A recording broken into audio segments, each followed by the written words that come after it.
Bismillahirrahmanirrahim. Berikut adalah penjelasan terkait dengan isim tasniyah. Seperti tadi yang saya katakan, referensi ini saya ambilkan dari kitab Jami'ud Durus. Bismillahirrahmanirrahim. Kita mulai dari isim tasniyah, konsep awal isim tasniyah. Al-musanna wa ahkamuhu. Isim tasniyah adalah ismun mu'rabun. Isim tasniyah adalah isim yang mu'rab naba'an mufradaini ittifaqan lafdhun wa ma'nan. Jadi isim tasniyah secara definisi adalah isim mu'rab yang menggantikan dua isim mufrad yang cocok secara lafdhun wa ma'nan. Jadi ibaratkan ketika kita mau mengucapkan Zaidun wa Zaidun, nah itu mengucapkan dua kali Zaidun. Nah ini kita bisa gantikan dengan cukup mengucapkan Zaidani. Jadi isim tasniyah adalah isim yang menggantikan dua isim mufrad yang cocok secara lafadz dan makna. Maka misalkan contoh misalkan isim tasniyah adalah rojulani begitu ya, misalkan ya, contohkan isim tasniyah adalah rojulani. Ini sama halnya dengan kita mengucapkan rojulun. Jadi sama dengan kita mengucapkan rojulun, laki-laki ya. Berarti laki-lakinya sampai dengan ada dua. Maka ini sama juga kita mengucapkan rojulani. Nah, jadi lafadz rojulan ini menggantikan dua isim mufrad yang dua-duanya ini cocok secara lafadz dan makna. Artinya secara lafadz juga cocok, sama-sama rojulun dan rojulun, berawal dari ro, kemudian jim, kemudian lam. Dan secara makna juga begitu. Artinya maknanya rojulun di sini adalah bermakna orang laki-laki. Ini juga bermakna orang laki-laki. Jadi bukan kemudian lantas yang ini bermakna orang laki-laki secara umum, kemudian yang ini ternyata yang satunya ini bermakna bukan orang laki-laki tapi bermakna nama, misalkan bermakna nama orang. Jadi rojulun seorang laki-laki dan rojulun ini adalah nama orang. Maka ketika dia dijadikan nama, dia tidak lagi bermakna orang laki-laki. Tapi kalau dijadikan nama, maknanya adalah musammanya. Jadi maknanya adalah seseorang yang diberi nama dengan nama ini tadi. Jadi makna dari rojulun kalau dijadikan nama tidak lagi bermakna orang laki-laki, tapi dia bermakna musammanya atau sosok atau orang yang diberi nama rojulun. Nah ternyata ada rojulun dan rojulun ini satunya bermakna orang laki-laki, satunya bermakna nama. Maka ini tidak bisa dijadikan isim tasniyah.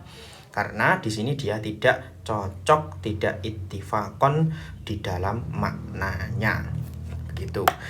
Oke, jadi intinya satu, isim tasniyah adalah isim mu'rab. Isim tasniyah adalah isim mu'rab ya. Kemudian yang kedua dia menggantikan, jadi dia fungsinya adalah menggantikan dua isim mufrad, dan yang terakhir di situ dia dua isim mufrad tersebut adalah harus cocok ya, harus cocok dalam lafadz ya dan makna. Nah, jadi kedua isim mufrad tadi itu harus cocok dalam lafadz dan makna.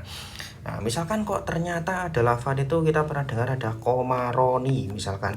Nah, komaroni. Tapi ternyata komaroni ini komposisinya adalah dari syamsun dan komarun. Nah, sehingga dijadikan komaroni. Maka komaroni ini bukan isim tasniyah karena dia tidak, atau misalkan isim mufrad yang digantikannya itu tidak cocok secara lafdzun. Artinya satunya lafadznya adalah syamsun, satunya adalah komarun. Ya, ini dianggap tidak cocok ya. Ini tidak cocok ya.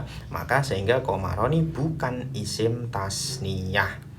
Nah, terus apa komaroni ini apa kalau begitu? Maka komaroni adalah dia nanti disebut sebagai mulhaq. Jadi mulhaq itu lafadz yang disamakan dengan isim tasniyah, kira-kira begitu. Nah, biziyadati alifin wa nunin aw ya'in wa nunin, nah gitu ya. Wa kana sholihan li tajridihi minhuma, dan isim tasniyah tadi itu bisa untuk dibuang alif dan nunnya atau ya dan nunnya.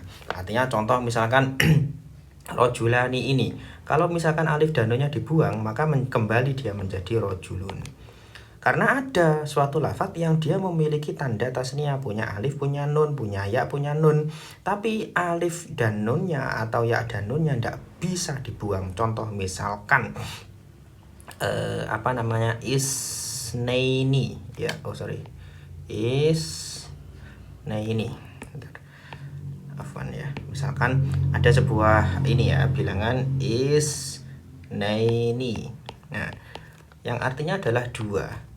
Ini tidak bisa kemudian kita buang ya dan nunnya, karena di sini isna ini adalah ya dan nunnya tidak merupakan tidak kemudian lantas dia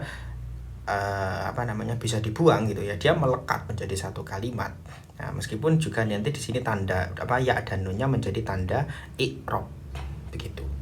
Nah, jadi wakana solihan litajridihi minhuma, artinya adalah ya dan nunnya itu bisa dibuang. Jadi tidak merupakan dua huruf yang melekat di sana selamanya. Oke, baik, lanjut.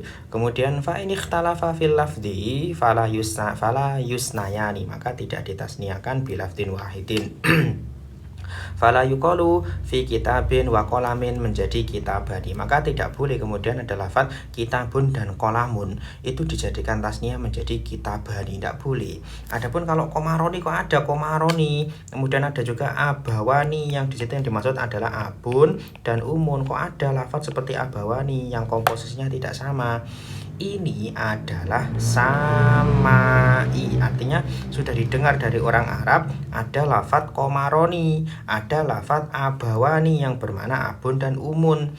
Ya kalau orang Arab sudah menggunakannya, kita mau bagaimana lagi begitu. Jadi kita tidak boleh membuat-buat, ternyata saya ingin mentasniahkan kitabun dan kolamun menjadi kitabani, tidak boleh dibuat-buat seperti itu. Kalau dari orang Arab sudah ada seperti itu, ya itu bahasanya mereka dan sudah ya memang begitu, maka kita mau tidak mau ya menerima saja. Baik, lanjut ya. Nah, oke.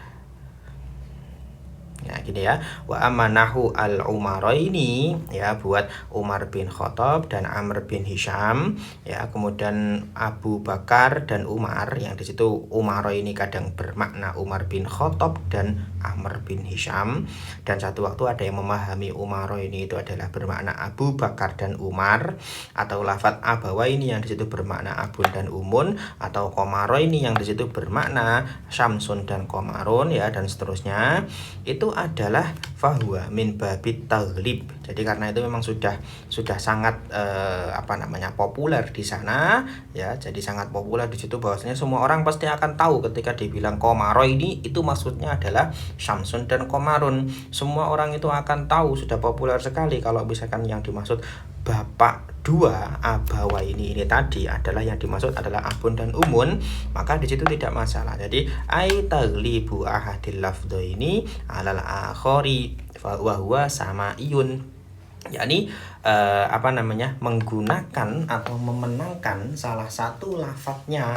Artinya di situ misalkan ada abawa ini ya, abawani kaduk rofa, atau abawani kalau rofa ya, atau abawaini kalau nasab atau jer. Nah ini aslinya keduanya komposisinya adalah dari abun dan umun, tapi menggunakan lafadz abun yang ditasniahkan. Nah ini yang dimaksud dengan taghlib, artinya memenangkan abun, memenangkan salah satunya, abunnya yang dimenangkan bukan umunnya gitu ya. Atau sama juga tadi misalkan dari lafadz Qamaraini ya, lafadz Qamaraini yang komposisinya adalah dari Syamsun dan Qamarun. Nah ini yang dijadikan jamak, yang dijadikan tasnya adalah lafadz Qamarun, karena ini adalah taghlib atau memenangkan lafadz Qamarun.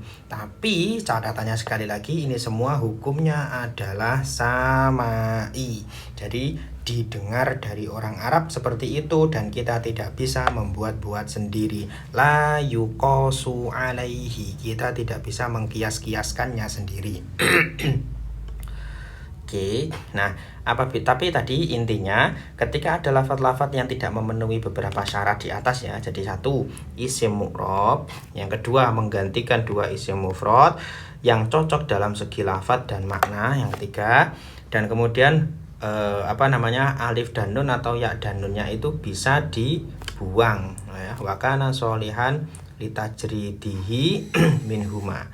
Kalau tidak memenuhi keempat poin ini, maka dia tadi disebut sebagai mulhaq ya. Atau nanti kita sebut dengan isim yang disamakan dengan isim tasniyah. Bukan isim tasniyah, tapi isim yang disamakan dengan isim tasniyah. Kenapa? Karena perubahan tambahannya, yaitu tambahan alif dan nun ya, tambahan alif dan nun atau tambahan ya dan nun dengan pola ai ini itu nanti juga berlaku di sana. Jadi isna ini, abawa ini, komaro ini ya, umaro ini itu semuanya menggunakan tambahan-tambahan yang sama dengan isim tasninya, sehingga dia disebut mulhaq.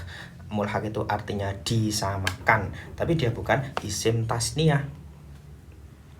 Nah, kira-kira gini, di bagian sini ada bab al-mulhaq bil musanna. Jadi dia yulhaqu disamakan bil musanna dengan isim tasniyah dalam i'rabnya ya, majaa ala suratil musanna, lafadz-lafadz yang berbentuk isim tasniyah, walam yakun solihan litajridi, tapi tidak bisa untuk dibuang tanda-tandanya atau ya dan nunnya itu tidak bisa dibuang darinya. Contoh misalkan ada kila dan kilta, ada isnaini dan isnataini ya, dan tadi yang sudah saya sebutkan di atas ya, ini umaroini, abawaini, komaroini dan seterusnya.